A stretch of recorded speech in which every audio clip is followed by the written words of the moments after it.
Assalamualaikum warahmatullahi wabarakatuh, teman-teman semuanya. Partai Keadilan Sejahtera baru saja melakukan rapat Dewan Syuro yang ke-11.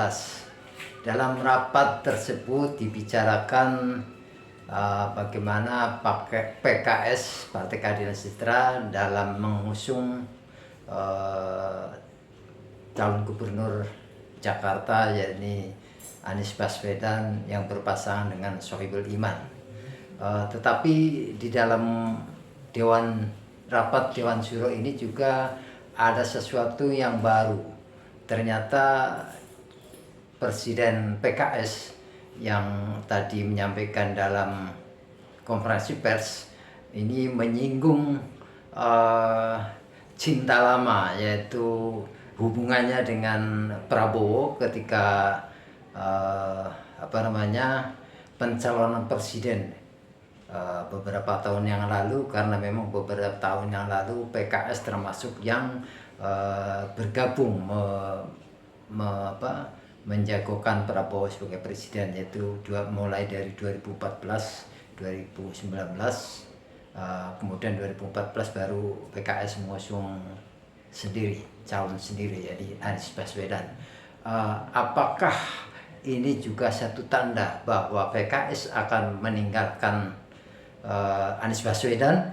Nah, inilah yang masih dibicarakan dalam rapat Dewan Syuro ke-11 ini. Mari kita ikuti bersama konferensi pers yang disampaikan oleh Presiden PKS Ahmad Saihu. Assalamualaikum warahmatullahi wabarakatuh. Selamat siang, salam sejahtera untuk kita semuanya. Yang saya hormati insan pers, mohon maaf tadi sudah menunggu agak lama.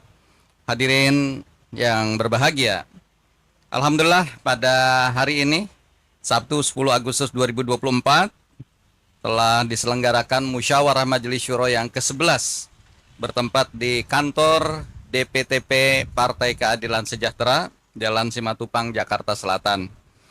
Alhamdulillah kegiatan ini dihadiri oleh seluruh anggota Majelis Syuro yang merupakan representasi dari para anggota Partai Keadilan Sejahtera di seluruh Indonesia. Musyawarah Majelis Syuro dalam kesempatan yang ke-11 ini telah membahas berbagai situasi, baik situasi kebangsaan di Negara Kesatuan Republik Indonesia maupun situasi dunia yang memang berkembang cepat menjelang hari ulang tahun kemerdekaan Republik Indonesia yang ke-79. Tentu sebagai bangsa yang besar, Indonesia perlu mengantisipasi dan juga berpartisipasi lebih besar lagi di masa-masa yang akan datang demi terciptanya tata dunia baru yang lebih adil dan damai. PKS memandang bahwa gejolak perekonomian global yang begitu hebat belakangan ini dan ancaman perang yang meluas ke berbagai kawasan, khususnya yang terjadi di Palestina, memerlukan peran besar dari pemerintahan baru di bawah kepemimpinan Presiden Republik Indonesia terpilih. Beberapa hal yang perlu kami sampaikan kepada publik. Saya kira pertama, bahwa pimpinan PKS telah berkomunikasi dengan Bapak Prabowo Subianto sebagai Presiden Republik Indonesia terpilih pada Pilpres 2024. Tentu saja kita juga memahami bahwa hubungan PKS dengan Pak Prabowo Subianto ini sudah terjalin sejak pemilu Presiden 2019 dan pemilu Presiden sebelumnya tahun 2014. Oleh karena itu, Musyawarah Majelis Syuro yang ke-11 ini mengamanatkan kepada DPP PKS untuk melanjutkan komunikasi yang telah berlangsung baik kepada pimpinan-pimpinan partai, tokoh-tokoh keumatan, tokoh-tokoh kebangsaan sebagai upaya untuk membangun Indonesia yang lebih baik. Saya kira demikian konferensi pers dalam kesempatan siang hari ini. Semoga Allah Subhanahu wa Ta'ala, Tuhan yang Maha Kuasa, senantiasa memberikan bimbingannya kepada kita dan meridhoi segala langkah-langkah perjuangan kita. Amin ya rabbal alamin. Wallahu waliyut taufiq wal aqwamit thoriq. Assalamualaikum warahmatullahi wabarakatuh. Demikianlah hasil-hasil keputusan Majelis Syuro yang ke-11 pada siang hari ini sudah disampaikan. Dan terima kasih Pak Presiden. Ada tanya jawab Pak Presiden? Nggak ada.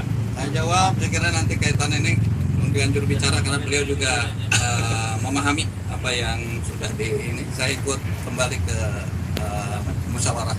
Jadi musyawarah Majelis Syuro masih berlangsung. Tadi Pak Presiden keluar, ya. Kemudian nanti beliau akan ikut musyawarah lagi, tanya jawab mengenai hasil Majelis Syuro dan yang lain disampaikan oleh Pak Solid. Makasih semuanya. Terima kasih. Assalamualaikum. Baik, silakan.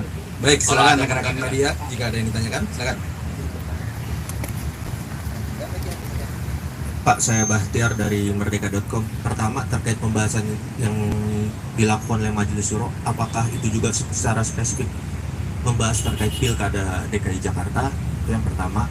Yang kedua, banyak rumor bahwa PKS itu kan sedang membangun komunikasi dengan Pak Prabowo, tadi pun sudah terkonfirmasi. Bagaimana jalannya PKS untuk bisa masuk bergabung ke koalisi pemerintahan nanti? Apakah benar ada isu bahwa PKS menyodorkan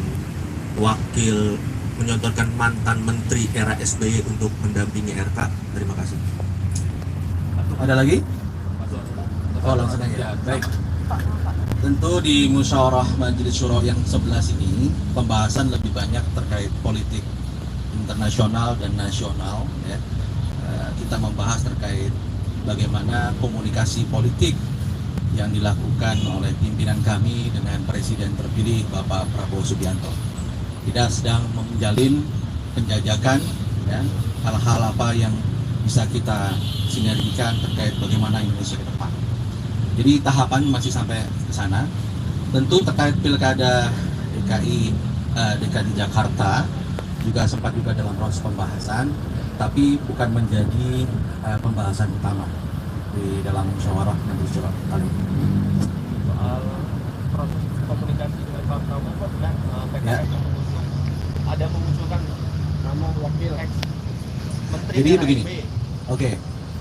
Jadi keputusan dari DPP PKS sebelumnya bahwa kita di perencana yang pertama adalah mengusung Bapak Anies Sohibul Iman, dan kerangka kerja kita itu berlangsung dari sejak deklarasi tanggal 25 Juni hingga 4 Agustus kemarin.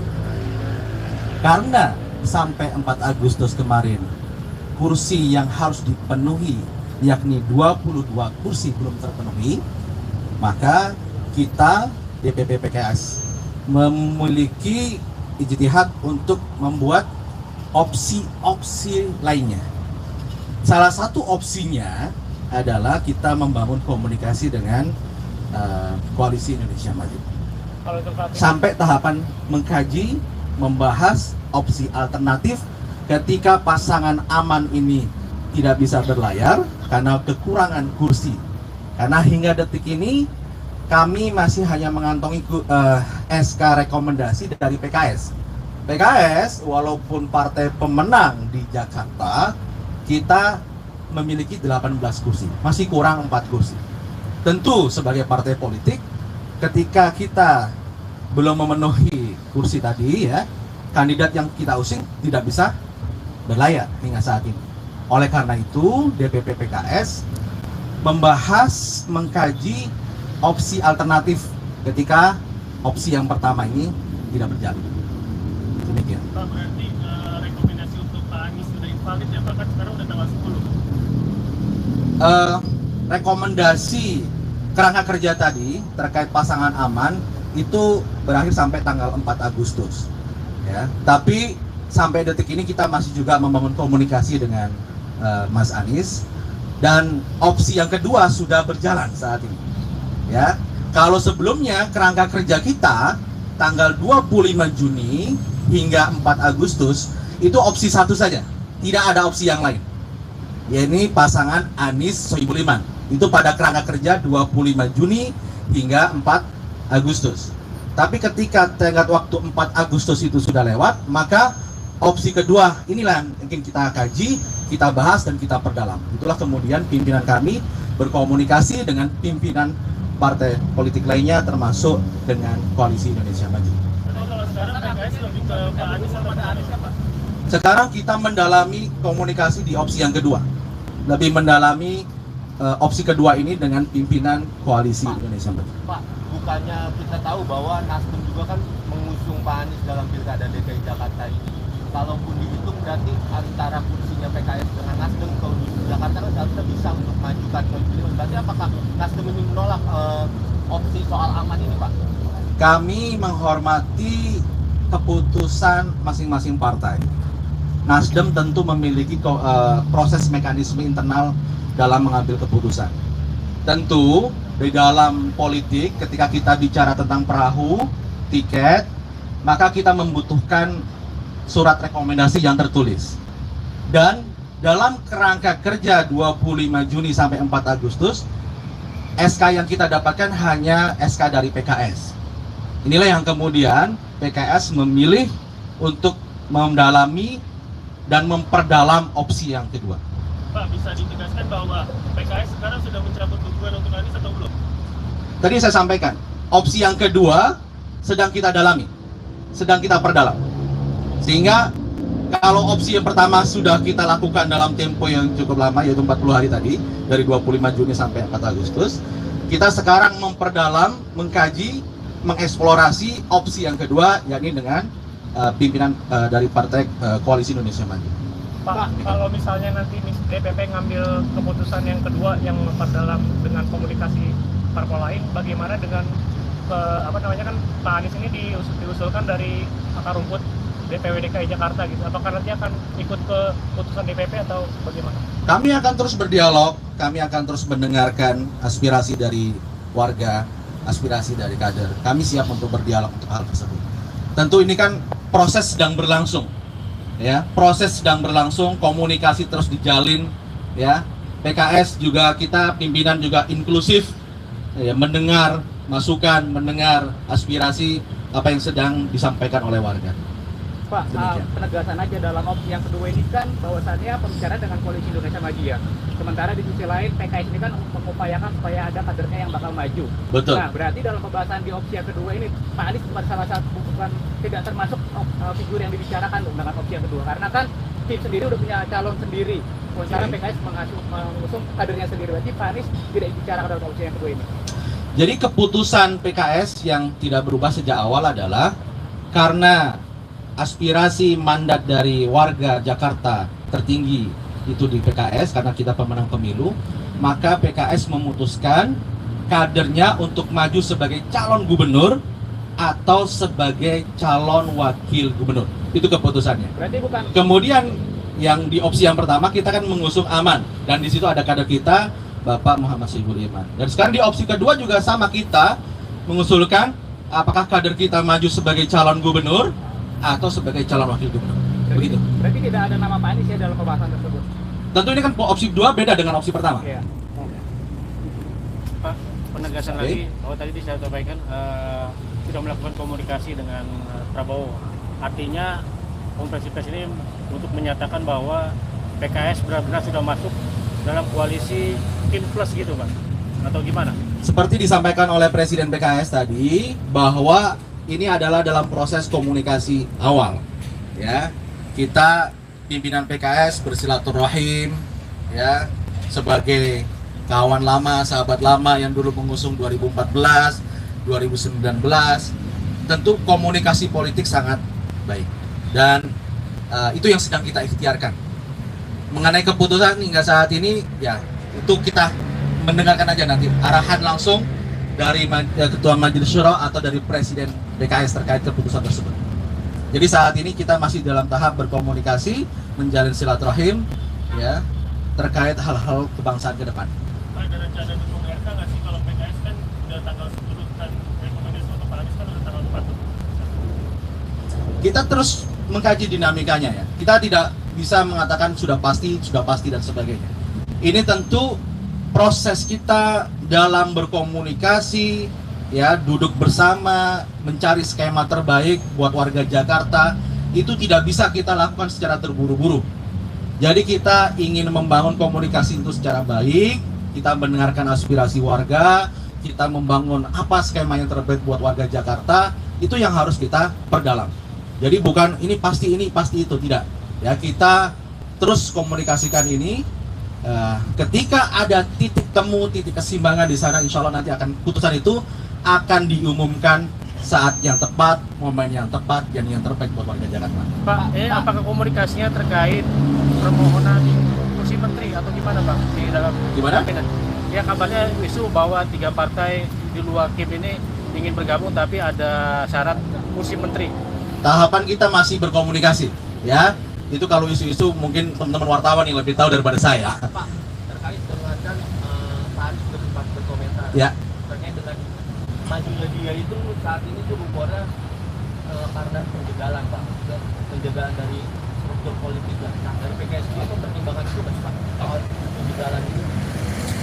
Yang jelas PKS adalah satu-satunya partai yang secara terbuka mengeluarkan SK pertama, yang secara terbuka mendeklarasikan Mas Anies yang pertama. Ya, di antara ketika semua partai belum mengeluarkan SK rekomendasi, belum mendeklarasikan secara terbuka, PKS dengan percaya diri memberikan SK-nya, memberikan deklarasinya di awal sekali. Itu yang dilakukan oleh PKS. Jadi kalau masalah penjagaan dan sebagainya saya nggak mau komentar, tapi PKS berikhtiar semaksimal mungkin agar pasangan aman berlayar. Itu yang kita lakukan. Cukup ya. Oke, terima kasih teman-teman wartawan sudah hadir. Terima kasih di teman-teman siang hari semuanya. ini. Assalamualaikum warahmatullahi wabarakatuh. Terima kasih.